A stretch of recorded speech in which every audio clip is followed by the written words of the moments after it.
Pemerintah menambah anggaran penanganan COVID-19 sebesar Rp405,1 triliun dalam APBN. Tidak hanya suntikan belanja bidang kesehatan, dana ekstra difungsikan untuk 3 hal lainnya. Program pemulihan ekonomi nasional justru mencadangkan anggaran terbesar, yakni Rp150 triliun. Disusul oleh jaring pengaman sosial serta insentif perpajakan dan stimulus kredit usaha rakyat. Jaring pengaman sosial disiapkan, mengingat aktivitas ekonomi terpukul di tengah pembatasan sosial. Bantuan sosial akan diterima. 10 juta keluarga melalui program Keluarga Harapan.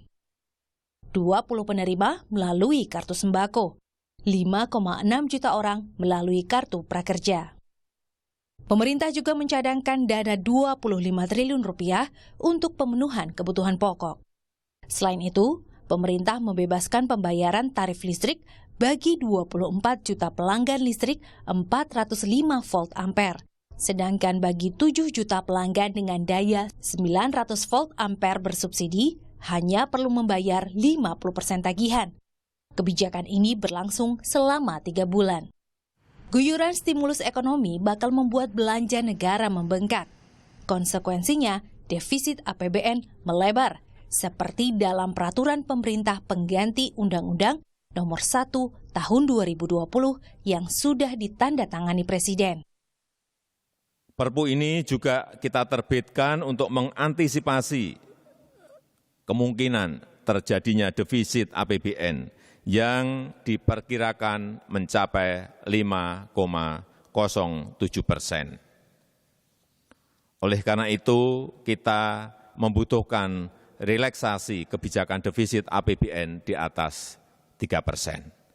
Namun, relaksasi defisit ini hanya untuk 3 tahun. Stimulus fiskal yang lebih besar diharapkan mampu mengatasi dampak buruk COVID-19 ke kesehatan, ekonomi, dan sistem keuangan. Saat ini, perbankan dalam kondisi prima dalam menghadapi tekanan akibat corona. Dengan melihat kondisi global yang menurun tadi, dampaknya terhadap Indonesia, kita mendiskusikan perlunya stimulus fiskal yang lebih besar untuk tadi menambah anggaran kesehatan, menambah jaring pengamanan sosial, dan juga bagaimana mengurangi beban dari para UMKM, dunia usaha, sehingga mereka nanti kemudian dampaknya terhadap perbankan itu bisa dimitigasi. Perpu terkait penanganan COVID-19 masih membutuhkan persetujuan DPR agar segera diundangkan. Tim Liputan Kompas TV. Saudara, lebih dari Rp400 triliun dana APBN akan digelontorkan untuk menangani masalah kesehatan dan imbas ekonomi akibat merebaknya COVID-19 di Indonesia. Di antaranya adalah untuk memberikan insentif bagi masyarakat bawah. Efektifkah insentif ini nantinya untuk membantu masyarakat di bawah? Kita segera membahasnya. Ada peneliti senior Indef, Mbak Eni Sri Hartarti yang sudah hadir di studio. Mbak Eni, terima kasih waktunya. Bagaimana kemudian Indef melihat efektivitas ini? Begini, ini kan sudah diputuskan oleh pemerintah. Apapun kemudian tindakannya apa dan segala macam. Mungkin juga Indef bisa melihat dari pembatasan sosial berskala besarnya juga. Dan bagaimana kebijakan ekonominya ini nanti bisa berimbas secara efektif juga. Indef ini melihat seperti apa, Mbak? Ya, yang pasti berbagai macam program stimulus yang direncanakan oleh pemerintah itu hanya akan efektif dengan catatan penanganan COVID-nya sendiri itu beres. Jadi kalau kita sekarang segera betul-betul memitigasi agar penyebaran dari virus ini kita kendalikan betul dan terkendali betul, itu nanti masyarakat kita sudah nyaman, beraktivitas kembali secara normal. Nah, program-program stimulus, program recovery dan sebagainya baru bisa jalan. Tetapi selama masyarakat masih dihantui kekhawatiran, ketakutan untuk keluar rumah dan berinteraksi, jangankan beraktivitas ekonomi, berinteraksi dengan tetangga, dengan teman ke kantor saja masih khawatir bagaimana akan ada efektivitas dari berbagai macam program stimulus ekonomi. Jadi ini sebetulnya berbanding lurus dengan apa yang penanganan mengenai Betul. COVID-19-nya, masalah kesehatannya. Betul, begitu jadi ya. intinya adalah menyelesaikan terlebih dahulu sumber persoalan. Dan sumber persoalan kan sederhana. Jadi ini kan sudah ahli, saya bukan ahli di bidang kesehatan, tetapi para ahli sudah menyampaikan dan pemerintah sendiri sudah menghimbaukan, itu memutuskan bahwa harus ada social distancing atau harus jaga jarak atau apapun lah istilahnya gitu. Orang diharapkan dihimbau untuk berdiam diri di rumah. Nah, mestinya kan tinggal ini saja instrumen ini dioptimalkan. Nah, cara mengoptimalkan pemerintah kemarin sudah menyatakan bahwa ini kan sudah ada perpresnya bahwa Kepres bukan Perpres, Kepres 11 2022 kemarin ini, untuk penetapan kedaruratan. Oh, Nah, oke. Perpresnya mengenai itu. Nah, artinya kalau sudah ada penetapan bahwa ini kondisi darurat, kan action selanjutnya apa? Tanggap daruratnya yang dibutuhkan. Jadi upaya-upaya tanggap darurat ini yang harus segera. Jadi kalau pemerintah kemarin sudah punya skema secara keseluruhan penanganan COVID itu 401 triliun tadi. Nah, sekarang yang benar-benar harus segera dilakukan tanggap daruratnya ini apa? Gitu. Beberapa hari yang lalu Mbak Eni menurunkan tulisan di Harian Kompas. Saya membacanya adalah Mbak Eni lebih mencoba ada harapan, mengarahkan harapan kepada pemerintah yang waktu itu masih mempertimbangkan apa yang harus dilakukan adalah karantina wilayah. Karantina, dan sudah diputuskan. Oh iya. Ya kan?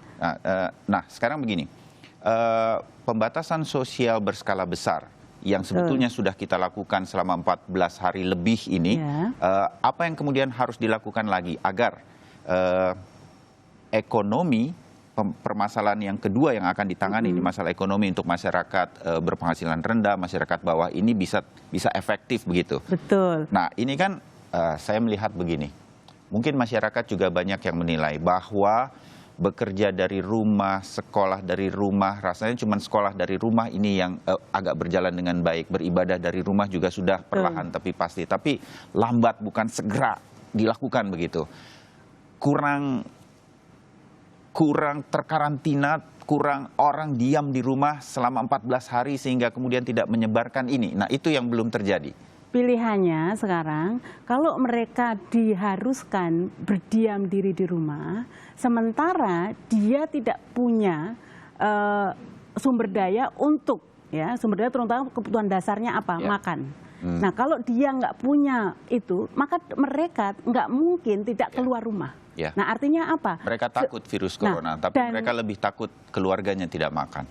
Artinya kan secara sederhana mereka beresiko meninggal karena corona atau meninggal karena kelaparan gitu kan. Dan ini kan dengan undang-undang karantina kesehatan itu semuanya panduannya sudah jelas.